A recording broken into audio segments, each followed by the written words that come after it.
Mountbatten-Windsor has temporarily moved into a cottage on the King's Sandringham estate, but it's already causing problems. Staff have been told they can refuse to serve him if they feel uncomfortable. That, of course, is the old Royal Lodge that he was moved out of, I do believe. Is it, or is that the... That's the old one. That's the old one. Yeah. So that's the £30 million mansion with all the bedrooms. I don't know really why he needed to be in there. I mean, it's the cost of heating and lighting. But so he's gone to Sandringham. His house, the Marsh farmhouse, isn't ready yet. He's moved to another temporary one. He's pretty invisible now. And this thing of staff may be saying they won't serve him. It's a Sun story. I should just show you the headline here. They say, revolting, they say. Here we go. Staff strike at Andy's new home. There we go. So we'll talk about whether you feel they've got the right to do that. But it's another blow to Andrew, because also emails from Ghislaine Maxwell have appeared in the latest document dump, appearing to confirm the infamous picture of Andrew and Virginia is a real photo, which we all kind of knew. But Andrew's people had said, oh, that's obviously not his hand around her waist. And it was always just nonsense. And what's amazing, just while we look at this photo, is that it's taken by Epstein. Isn't that remarkable? So Epstein dead, Ghislaine in jail. Imagine being so toxic that even the people whose job is to pour your tea decide they would rather walk out. And no, we are not talking about a disgraced politician or some canceled Hollywood star. We are talking about a man who, until very recently, was a prince of the United Kingdom. Andrew Mountbatten-Windsor has reached a level of social rejection that is honestly almost impressive. He has been quietly removed from his 30-room Windsor mansion under the cover of night, only to arrive at Sandringham and discover the staff have basically ghosted him. The King's own employees have been handed a free pass, told they do not have to work around Andrew if it makes them uncomfortable. And surprise, surprise, the number of people refusing is growing faster than the paperwork at the Department of Justice. We are watching a royal life collapse in real time. And it seems the only people still backing him are doing it with their eyes shut tight and their hands over their ears. Quick favor. If you're enjoying this deep dive into the cracking foundations of the House of Windsor, hit that subscribe button. Over 92% of our viewers still haven't. It's free, takes 1 second, and it truly helps the channel. Thanks if you did. Now back to it. The timeline of Andrew's week reads like the plot of a very bleak thriller. On Monday night, February 2nd, 2026, the man once known as the Duke of York was essentially pushed out.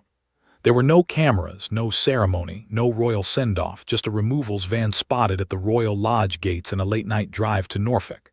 He has been placed in Wood Farm Cottage, a smaller hideaway on the Sandringham estate, while renovations continue on his permanent and much less impressive home, Marsh Farm. This is not just a relocation. It is a full downgrade. Imagine going from a 30-room palace in Windsor to a worn-down Norfolk property because your brother, the landlord, is tired of your questionable associations. But the real shock is the staff rebellion. According to insiders at the King's Norfolk estate, palace workers have been officially allowed to refuse any contact with Andrew. If they feel uneasy or unsafe, they can simply decline. One source says there is already a long list of staff who will not serve him. It is a brutal new reality for a man who spent decades having every request handled by a small army of servants. Now he may need to learn how a kettle works, because the royal welcome mat has been pulled away. Of documents leading to countless questions for Andrew Mountbatten-Windsor. I think this drip feed of revelations is drawing out the agony. I think it's also a nail in his coffin in terms of him having to speak to the authorities. So what sparked this sudden uprising? Well, it may have something to do with the release of more than 3 million documents by the U.S. Department of Justice on January 30th, 2026. These files did not just reopen the Epstein scandal. They threw gasoline on it. Among the most explosive details are undated photographs that reportedly show Andrew on all fours over an unidentified woman. There are also emails where he allegedly invites Epstein to Buckingham Palace for private dinners, and even suggests investment opportunities in Afghanistan after the financier's first conviction in 2008. That directly clashes with Andrew's previous story that he cut ties with Epstein immediately after the conviction. The most damaging piece, however, may be an email from Ghislaine Maxwell to Epstein in 2015, which appears to confirm the authenticity of the infamous Virginia Giuffer photo. Andrew has long insisted the photo was altered, or that he had no memory of meeting her at all, but the email, titled Draft Statement, reportedly says, "In 2001, I was in London when I met a number of friends of mine, including Prince Andrew. A photograph was taken." That is the kind of detail that makes his old denials look less like confusion and more like calculated deception. And it does not stop there. Thames Valley Police have confirmed they are reviewing information linked to a new allegation that a woman was trafficked to Windsor in 2010, specifically for a sexual encounter with the former prince. Mountbatten-Windsor and Sarah Ferguson, our royal reporter Cameron Walker joined us in the studio. And Cameron, the repercussions of Sarah Ferguson she keeps growing and growing and growing. Her charity, Sarah's Trust, for instance, has announced it will close for the foreseeable future. Yes, they have, and the spokesperson for the charity last night saying this is not in response to the new tranche of emails that's been released by the US Justice Department. They've been discussing perhaps closing it for a number of months, but nonetheless, of course, it is coming at a time where Sarah Ferguson, clearly, according to these emails that have been released, was in contact with Jeffrey Epstein when he was in jail for child sex offences. More emails appear to show that she took her daughters, Beatrice and Eugenie, to see him 5 days after his release. And of course, a lot of people are going to be questioning, why would you remain in contact with a convicted paedophile when you have two young daughters? Andrew is not the only one being frozen out.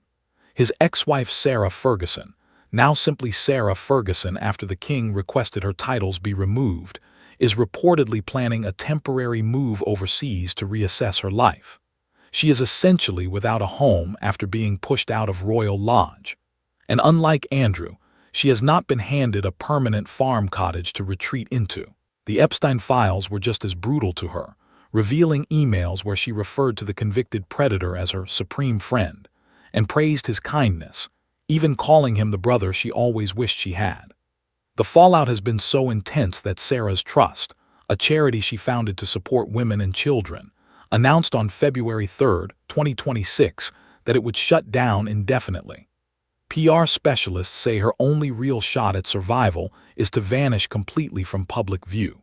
But while Sarah searches for an escape route, her daughters Beatrice and Eugenie are trapped in the blast zone. Reports claim the sisters are disgusted and horrified by the details emerging about their parents, especially the revelation that Sarah allegedly took them to lunch with Epstein in Miami shortly after he was released from prison. While senior royals are dealing with investigations and legal chaos, the Duchess of Sussex is facing a different kind of disaster, a branding mess. Meghan Markle's lifestyle label, as ever, recently launched a Valentine's Day bundle featuring 4 limited edition chocolates and 2 spreads. But sharp-eyed viewers quickly mocked the promotional images, pointing out the text was misaligned, and even stranger, comparing one photo to Pennywise from the horror film It. Critics have branded the launch cheap and unhygienic, with some also focusing on a January website glitch that allegedly revealed huge amounts of unsold stock. It is miles away from the luxury lifestyle Meghan is trying to sell. When your premium chocolate is being compared to a Stephen King nightmare, your marketing team clearly needs a serious meeting. It is a reminder that in royal-style branding, the difference between polished elegance and embarrassing failure can come down to a few pixels. And if you want to know who may be the angriest man in Britain right now, look straight to Kensington Palace. Prince William is reportedly furious over his uncle's never-ending reputational damage. Experts say William believes Andrew is destroying the monarchy's progress with every new headline. The future king is said to have been a major force behind Andrew's final removal from the royal circle, and he has no interest in letting the Epstein scandal poison his own children's future.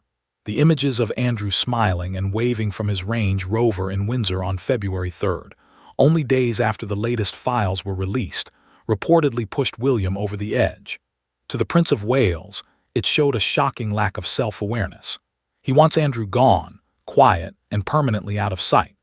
The king appears to agree, enforcing strict new rules that require Andrew to book an appointment just to collect what he has left at Windsor. The days of turning up whenever he pleased are finished.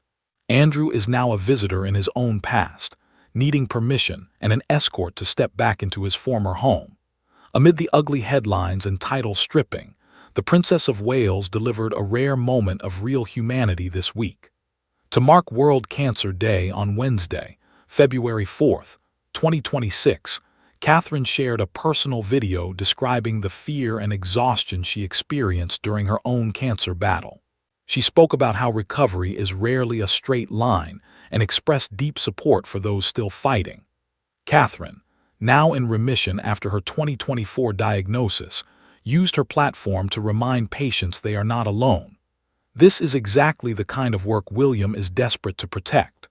While one branch of the family is being investigated for alleged sexual crimes and scandals, the other is trying to give hope to millions. The gap between working royals and disgraced royals has never looked wider, and the public's patience has never been thinner. Even Andrew's new neighbors in Norfolk are unhappy. Residents near the Sandringham estate have reportedly expressed anger over his move to Wood Farm and later Marsh Farm. They see him as a poisonous addition to their quiet area. But there is also a more practical headache waiting for the former prince: Sandringham's strict no-cats rule. The policy, introduced by the late Queen to protect pheasant chicks for the royal shoot, has apparently contributed to a rodent problem at Marsh Farm. While Andrew is not known as a cat lover, the ban on felines means Marsh Farm has reportedly seen increased rat and mouse activity. In mid-January, pest control vans were spotted at the property, likely clearing out the infestation before the disgraced royal moves in permanently in April. It is a darkly perfect irony. The rules designed to protect a royal blood sport have created a paradise for vermin, just in time for Andrew's arrival. He is a man with no titles, no real home, and now a house with rats and no staff willing to serve him breakfast.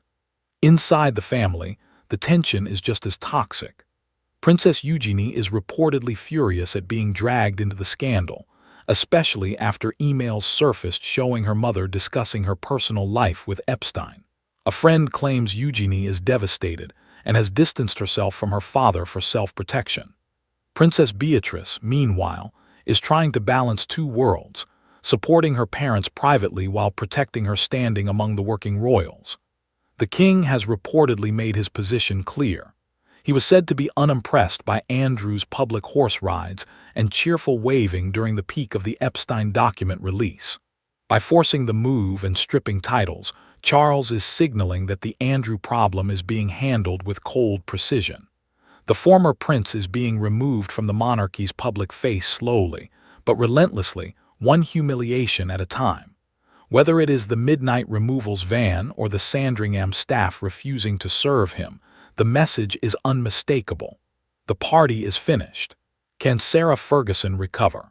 PR experts argue that unlike Andrew, she may have a tiny chance if she follows a strict disappear and stay gone strategy. But with more emails emerging, including one where she appears to apologize to Epstein for criticizing him, even that slim hope is fading fast. Her reputation has collapsed, and the closure of her charity marks a major low point in her royal downfall. Andrew, however, appears beyond saving. The revelations about the on all fours photo and the apparent confirmation of the Virginia Giuffre image have effectively sealed his fate in public opinion. He is no longer fighting for a role. He is fighting to keep whatever dignity he has left. As he sits in Wood Farm waiting for Marsh Farm to be cleared of rats, he must be asking himself where it all went wrong. From the second son of a queen to a man whose own servants refuse to bring him a tea tray, it is a downfall that will be studied for generations. And if you think King Charles III is going easy on his brother, think again. The rules for Andrew's new life look like a polished version of house arrest. Not only has he been moved from Windsor to the isolation of Norfolk, but the king has reportedly banned him from returning to his old home without a formal appointment. In the past, Andrew could show up at the monarch's Berkshire properties whenever he liked, but those days are as dead as his former title. The order, said to come from the very top, means Andrew must inform palace staff and schedule a time just to collect what remains of his belongings.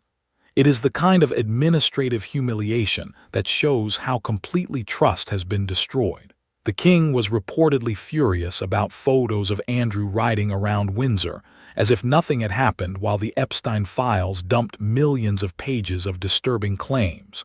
To Charles, it was not just tone-deaf. It was defiance toward the institution itself. Now let's look at the specific emails that triggered Sarah Ferguson's latest collapse. In the recently unsealed 2015-2016 batch of Department of Justice documents, emails dating back to 2011 show Sarah allegedly apologizing to Epstein for remarks she made in a media interview. In one especially embarrassing exchange, she reportedly calls Epstein her supreme friend. Her spokesperson claims the email was only sent because Sarah feared Epstein would sue her for defamation. But in the court of public opinion, that excuse is wearing thin. Other emails from as late as 2015 show Sarah still praising Epstein's friendship and expressing a desire to stay close, even after he had served time for child sex offenses. For a woman who spent years trying to build a public image around children's books and charity work, these revelations are a complete disaster. It explains why Sarah's trust was forced to shut down so suddenly. You cannot claim to protect children on Monday and call a convicted predator your supreme friend on Tuesday. Even the younger royals are being dragged through the dirt. A close friend of Princess Eugenie recently told reporters she is devastated by the ongoing scandal. Eugenie herself has never been accused of wrongdoing, but her name appears in several documents, mostly because Sarah allegedly felt the need to update Epstein on her daughter's life. One leaked email from Sarah to Epstein reportedly mentions Eugenie being on a skiing weekend with her now-husband Jack Brooksbank. Imagine being a working royal mother of two and finding out your parents, convicted friend, had access to intimate details of your private life from 15 years ago. It is a creepy invasion of privacy on a huge scale. Eugenie and Beatrice are reportedly mortified that their father may have included photos of them in messages to Epstein. While they may support their parents privately, the public distance they are keeping is turning into a canyon. They are collateral damage in a mess created by their own parents, and the anger is not staying inside palace walls. It has spilled out into London streets. This week, protesters from the pressure group Republic targeted Buckingham Palace, tying yellow crime scene tape to the famous railings.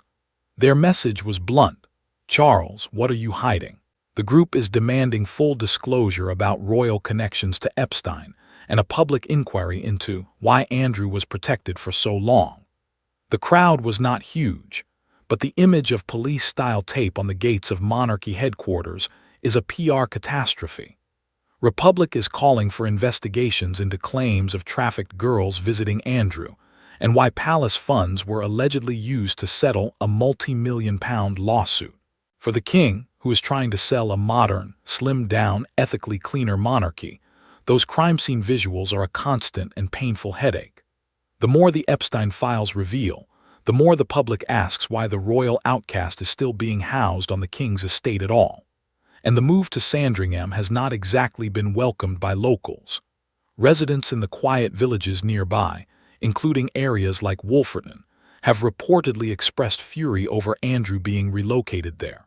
One neighbor told a regional paper they felt their community was being used as a dumping ground for royal leftovers. The resentment is real. People who moved to the Norfolk countryside for peace now find themselves dragged into an international media circus. And it is not just the attention. It is the toxicity of the association. When your local estate becomes home to a man widely labeled a pariah, it stains the atmosphere of the entire area. The Sandringham staff refusing to serve him is simply a smaller version of the wider local mood. Andrew may be physically in Norfolk, but socially he is isolated almost completely. The pest control story at Marsh Farm has become a bizarre symbol of his new life. Because of the estate's long-standing no-cats rule, originally designed to stop domestic cats from killing game birds for the royal shoot, the rodent population has flourished. Pest control vans from a company holding a royal warrant were reportedly seen at the property throughout January, dealing with what workers described as a serious infestation. Observers have pointed out the heavy irony. As the removals van drags Andrew away from the grandeur of Royal Lodge, he is being moved into a house that literally needs to be cleared of rats before he can live there.